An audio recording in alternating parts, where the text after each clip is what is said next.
Mettre fin à la déforestation illégale en Amazonie d'ici 2030, c'est l'objectif défendu par le président brésilien dans son nouveau plan environnemental.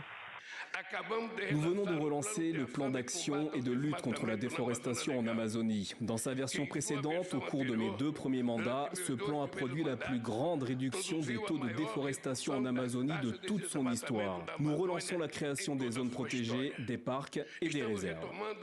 Le programme reprend celui créé par Lula en 2004 et mis en pause par son prédécesseur.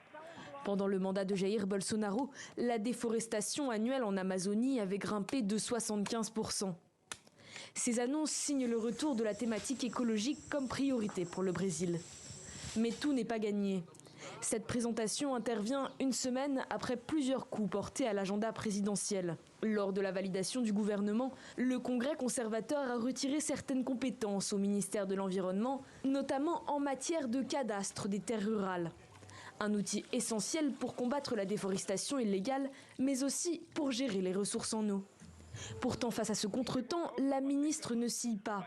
Icône brésilienne de la lutte écologique, elle est habituée à voir son chemin semé d'embûches. Mettre la question du changement climatique au cœur des activités et des priorités du gouvernement va au-delà d'un engagement éthique et civilisateur.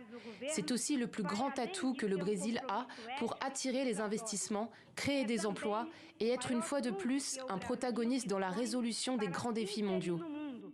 Alors, pour devenir un exemple mondial, Lula garde son cap, avec également un autre objectif en tête, l'accueil de la COP30 en Amazonie à l'horizon 2025.